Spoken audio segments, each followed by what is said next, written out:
Hello दोस्तों, कैसे हैं आप लोग। आज डे 5 है और 333 मतलब 333 लेफ्ट रह गए हैं हमारे चैलेंज के लिए। और ये चैलेंज मैंने लिया था, आज उसका 5th डे है। आज वही सुबह मैंने अपनी एक्सरसाइज के सूर्य नमस्कार के साथ एक्सरसाइज से अपने दिन की शुरुआत की। उसके बाद मैं अपने ऑफिस आया क्योंकि आज मेरे पास बहुत सारा वर्क था और मैंने उस काम को फटाफट निपटाया क्योंकि अगले 2 दिन मेरी मीटिंग्स हैं बिजनेस के सिलसिले में। कल सुबह की ट्रेन से मैं दिल्ली जा रहा हूँ, वहाँ मेरी कुछ सैंपल्स रेडी होने हैं। जिनको मैं सैंपल्स को रेडी कराऊंगा, उनकी फ़ोटोग्राफी करवानी है, फिर उनको फिनिश करवाना है। मतलब 2 दिन मैं दिल्ली रहूँगा। शायद मैं दोस्तों आपके लिए वीडियो ना बना पाऊँ, लेकिन फिर भी कुछ पल बचा के जो भी मैं काम कर रहा हूँ उनके छोटे छोटे शॉर्ट्स बना के मैं आपको ज़रूर अपलोड करूँगा। और उसके बाद शायद मेरा मंगलवार लखनऊ जाना होगा, जहाँ मेरी अपने डेवलपर से मीटिंग है कि हमें उससे किस तरीके से एक्सीव करना है, क्योंकि टाइम हमारे पास कम है और चैलेंज हमने बहुत बड़ा लिया हुआ है और हम उसे पूरा करेंगे। मैंने आपको कई बार वीडियो में बताया है कि यूनिवर्स चाहता है कि वो चैलेंज पूरा हो, तो वो यूनिवर्स के आगे तो किसी की भी नहीं चलती है। मैंने आप लोगों से भी कहा दोस्तों, अगर आपका भी कोई चैलेंज है और आप अपनी ज़िंदगी में कोई भी सक्सेस पाना चाहते हैं तो मेरे इस वीडियो से जुड़िए, पर डे मेरे वीडियो पे मेरे साथ जुड़िए, कमेंट्स कीजिए, आपको अपना चैलेंज उठाइए। जैसे मैं आप लोगों से बात कर रहा हूँ, आप भी मुझसे बात कर सकते हैं। आप मुझे कमेंट्स करेंगे, आप मेरा जो भी वीडियो देख रहे हैं आप मुझे कमेंट्स कीजिए। आप कोई चैलेंज उठाइए, उसको आप मेरे को कमेंट्स कीजिए, मैं आपको उसके आंसर दूंगा। मैं हर तरीके से आपके साथ हूँ, आप मेरे साथ रहिए, मैं आपके साथ रहूँगा। दोस्तों पीछे ना अभी 2-4 दिन से मेरे पास कुछ लोग ऐसे आते हैं जो कुछ ना कुछ मेरे से सलाह लेते रहते हैं। तो अभी पीछे मैंने आपसे एक वीडियो बनाया था कि पैसा कमाना बहुत आसान है, उसे संभालना बहुत मुश्किल है। तो मुझे लगता है आज का वो दिन है। अभी मेरे पास 15-20 मिनट, आधा घंटा है। मैंने टाइम निकाल के मैंने कहा, और अपने दोस्तों से आप दोस्तों से मिला भी नहीं था, और मैं जब तक आपसे मिलूंगा नहीं, मैंने आपसे प्रॉमिस किया कि मैं आपसे कुछ भी सेकंड के लिए आऊँ, लेकिन मैं इस प्लेटफॉर्म पे आऊँगा, पर डे जरूर आऊँगा। ये मैंने चैलेंज किया और मैंने जो अपने सक्सेस का चैलेंज उठाया है उसे भी पूरा करूँ। कोशिश करना मेरा काम है, बाकी तो ये यूनिवर्स पूरा करेगा।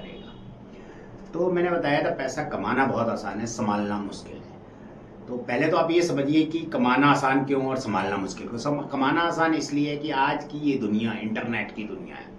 आप कोई भी ऑनलाइन काम करके अपना दिल लगा के कुछ भी ऑनलाइन काम कीजिए।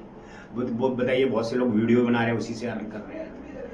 कोई आपके पास खूबी है, आप उससे वो कर सकते हैं। आप कोई छोटा मोटा बिजनेस, कोई भी प्रोडक्ट, अमेजॉन, फ्लिपकार्ट, मतलब ये जो बहुत सारे डिलीवरी ऐप बनी हुई हैं उनसे आप डिलीवर्ड करवा सकते हैं अपना कोई भी प्रोडक्ट, अपना ब्रांड बना के। आप कोई भी फ्रीलांसिंग काम कर सकते हैं, जैसे फोटोग्राफर, फोटोग्राफी का काम है, कंसल्टेंसी का काम है, बहुत सारे काम है, अकाउंटेंसी का काम है, तो आप फ्रीलांसिंग काम भी कर सकते हैं। तो आज की दुनिया में पैसा कमाना बहुत आसान है, मुश्किल क्या है उसे संभालना, और बहुत से लोग इसी में फेल होते हैं। मान लो कोई भी नीचे तबके से उठ के आदमी जाता है और वो पैसे कमाता है, तो उसने वो दुनिया देखी नहीं होती है। उसके पास जैसे ही 2 पैसे आते हैं उसने वो अपने खर्चे एकदम से बढ़ा लेता है। जैसे कि फटाफट आईफोन ले आएगा किस्तों पे, कोई स्कूटर, मोटरसाइकिल या कार खरीद लेगा किस्तों पे, और थोड़ा सा ज़्यादा कमा रहा होगा, 1-2 लाख रुपए, तो फटाफट वो घर खरीद लेगा किस्तों पे। वो अपने ऊपर अनएक्सपेक्टेड ईएमआईयाँ बढ़ाना चालू कर देता है, और वो लोगों को दिखाने के लिए या अपना रुतबा बताने के लिए कि मैं तो बहुत पैसा कमा रहा हूँ। सिर्फ ये दिखावा होता है दोस्तों। अगर आप सही तरीके से सोचें, जो भी पैसा कमा रहा है और वो सही तरीके से सोचे, अगर वो ये सब ना करे तो भी वो मतलब उससे उसको क्या फर्क पड़ेगा। मान लो कोई उसने घर लिया, 15,000-20,000 रुपए की ईएमआई बनाई, और वही घर वो 8-10,000 रुपए रेंट पे भी लेके रह सकता है। मतलब मान लीजिए आज की डेट में अगर आप 50-60 लाख रुपए का कोई घर लेते हो तो उसकी अगर आप ईएमआई बनाते हो 30-35,000 रुपए की बनेगी। आप वो 50-60 लाख रुपए घर 15,000 रुपए में किराए पे ले सकते हो और आप आराम से रह सकते हो। मेरा मानना है दोस्तों, घर तो आपको लेना ही नहीं चाहिए। घर तब लेना चाहिए जब आपके पास एक्सेस पैसा हो, एक्स्ट्रा पैसा हो। आप लोगों को बुरा लग रहा होगा, लेकिन जो ऊपर के लोग हैं ना, जो अमीर लोग हैं, जो सक्सेस लोग, आप उनसे ही बात कहेंगे, वो ये मेरी बात को समझ सकते हैं। आप लोग नहीं समझेंगे, क्योंकि ये जो मीडियम क्लास की मेंटेलिटी है, एक घर, एक गाड़ी, और बस उसी के बोझ के तले दबके रह जाते हैं। इसीलिए तो कहता हूं पैसा संभालना आसान नहीं। उस पैसे को अच्छी जगह इन्वेस्ट कीजिए। आपने मान लो अपना एक घर लेने के लिए 15 लाख रुपए डाउन पेमेंट दी और 35,000 रुपए की ईएमआई लगाई, आप 35,000 रुपए बोझ के तले आ गए। आप वही घर 15,000 रुपए रेंट पे थे, वो 20,000 प्लस वो 15 लाख, आप कहीं सही जगह इन्वेस्ट कीजिए। इन्वेस्ट के आजकल बहुत सारे ऑप्शन है, बहुत ऑनलाइन आते हैं। लॉन्ग टर्म इन्वेस्टमेंट की, देखिए उसका पैसा कितनी जल्दी बढ़ता है। आप वही पैसा 10 साल बाद निकाल के ना ऐसे 10 घर खरीद लेंगे, जैसा आपने एक 15 लाख रुपए देके और 35,000 EMI पे खरीदा है। तो वो जो मीडियम क्लास है ना, लोगों को दिखाने के चक्कर में दबता चला जाता है EMI के बोझ के तले, और वो कंगला हो जाता है। क्यों? अगर वो जॉब कर रहा है, जरूरी तो नहीं है, 100% गारंटेड तो नहीं कि वो जॉब हमेशा रहेगी, कभी भी कोई प्रॉब्लम हो सकती है। आपकी जिंदगी में एक्सीडेंट भी हो सकता है, आपका पैर भी टूट सकता है, आपके हाथ भी टूट सकता है, आप घर में बैठ सकते हैं, आपके घर में कोई मिस हैपनिंग भी हो सकती है। EMI का बोझ कभी नहीं, बैंक मरते हुए से भी पैसा ले लेगी। पब्लिक सेक्टर से आपने किसी से पैसा उठाया, वो तो फिर भी देखेगा आपकी मजबूरी है, तो वो तो आपकी बात सुन लेगा। बैंक एक ऐसी संस्था है जिसमें मजबूरी शब्द ही नहीं है। अगर आप बेड पे लेटे हो ना, तो वो आपके बच्चों से पैसा ले जाएगा। इतना लोग EMI के बोझ के नीचे दब जाते हैं कि कुछ कहने नहीं। फिर लाइफ स्टाइल, क्योंकि उन्होंने जिंदगी में कुछ देखा ही नहीं होता है, नीचे से तब के उठ के आते हैं मीडियम क्लास वाला। तो जी वो बड़े रेस्टोरेंटों में खाना खाना है, दुनिया को दिखाना है, बीवी बच्चों को लेकर जी बढ़िया रेस्टोरेंट में जा रहे हैं, वहाँ जा रहे हैं, वहाँ जा रहे हैं, मतलब वो पैसे को खर्च करते हैं, सेविंग्स की तरफ ध्यान ही नहीं देते, क्योंकि उन्होंने कुछ देखा ही नहीं होता। अगर वो कुछ साल रुक जाए, वही जैसे कि मान लो उनकी कमाई अच्छी होने लग गई और वो कुछ साल रुक जाए और उस पैसे को सही जगह इन्वेस्टमेंट करें।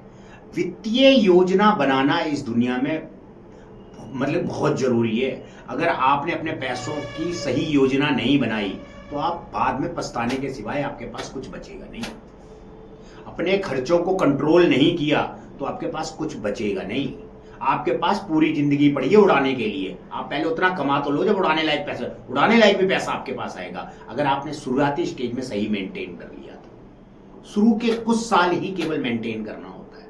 आपने शुरू के कुछ साल अपने उस पैसे को मेंटेन कर लिया, तो देखो ना, आपको उड़ाने का ही मौका आएगा। आप कितना भी उड़ाओ, कमी नहीं होगा, क्योंकि जब आप सही रास्ता चुन लेते हैं तो आपको पैसे का मोल पता चलता चला जाता है। जब आप शुरू में कमाते हैं तो आपको उस समय पैसे का मोल नहीं पता चलता। इसीलिए कहते हैं पैसा कमाना बहुत आसान है और उसे संभालना बहुत मुश्किल है। इस दुनिया में 75% लोग अपना कमाया हुआ पैसा गंवा देते हैं। यह आप सर्वे है, आप जाके चेक कर लीजिए। अगर मेरी बात झूठ निकले तो मुझे कमेंट कीजिए। आपको अनावश्यक अपने खर्चे रोकने हैं, अपनी वित्तीय योजना बनानी है, फालतू EMI का बोझ अपने ऊपर नहीं डालना है, सेविंग्स स्कीम में अपने पैसे को इन्वेस्ट करना सीखिए।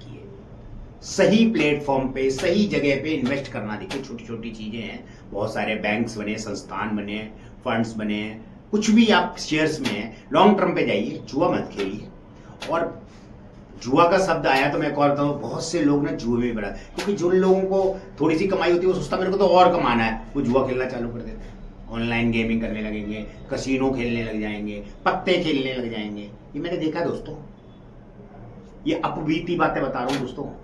बहुत से लोग ऐसा करते हैं और वो अपना जो वित्तीय उनका जो स्टेटस सही बनने वाला होता है उसे उसी समय खत्म कर देते हैं। दोस्तों मैं आपको यही कहना चाहूंगा कि अब जो भी नई जनरेशन पैसे को कमाने के लिए जा रही है, पैसा कमाना बहुत आसान है। आप सही सोच रखिए, अपनी स्ट्रेंथ और स्किल्स को पहचानिए और उसमें वर्क कीजिए। देखिए पैसा आपका है, आप काम मजे के लिए कीजिए, सिर्फ काम वो कीजिए जिसमें आपका दिल लगे। आप काम जब दिल से करने जाएंगे, पैसा आपके ऊपर बरसेगा। ये गारंटी कहता हूं, पैसा आपका बरस के आएगा। ना बरसे तो मेरा नाम ठाकुर सुनील चौहान नहीं। पैसा बरसेगा आपके ऊपर, बस अब उसे संभालना कैसे है।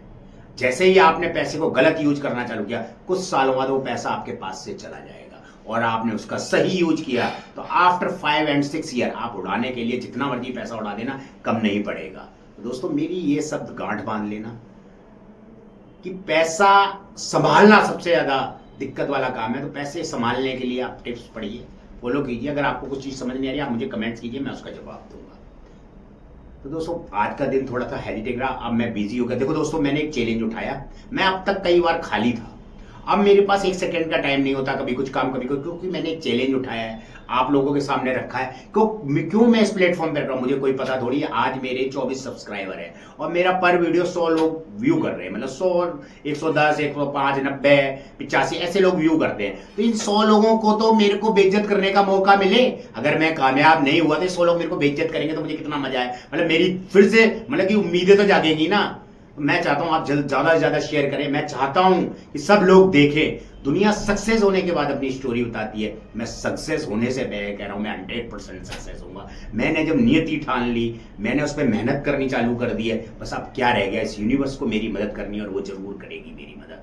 हम बात करेंगे 18 मई 2026 को कि जो मैंने स्टेप उठाया था वो सक्सेस है या नहीं है। बाकी मैं पर डे कुछ ना कुछ छोटे छोटे शॉर्ट्स आपको बना के आपसे टच हमेशा रखूंगा। मैंने कहा है 336 दिन में आपके टच में रहूंगा। आज 333 दिन लेफ्ट रह गए मेरे ख्याल से, 333 या 32 जो भी दिन होंगे। आज डे 5 है, 336 में से 5 गए, 331 डे लेफ्ट रह गए, 331 डेज लेफ्ट है और मजा आएगा।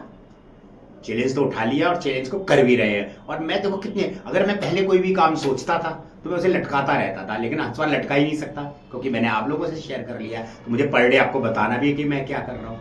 तो मैं अपने काम को अंजाम दे रहा हूँ। 2 दिन मेरी दिल्ली मीटिंग है, फिर 1 दिन मैं लखनऊ हूँ, लेकिन फिर भी मैं जो भी काम करता रहूँगा उससे छोटे छोटे टुकड़े वीडियो बना के आपको देता रहूँगा। आशा करता हूँ आप सब लोग खुश रहेंगे और मेरी ये बकबक सुनने के लिए मेरे पास मेरी इन वीडियो को देखते रहेंगे और कुछ मुझे सजेशन देने के लिए प्लीज़ कमेंट करना और चालू करेंगे तो मुझे बहुत अच्छा लगेगा। ठीक है, बाकी की बातें हम 1-2 दिन में करते हैं।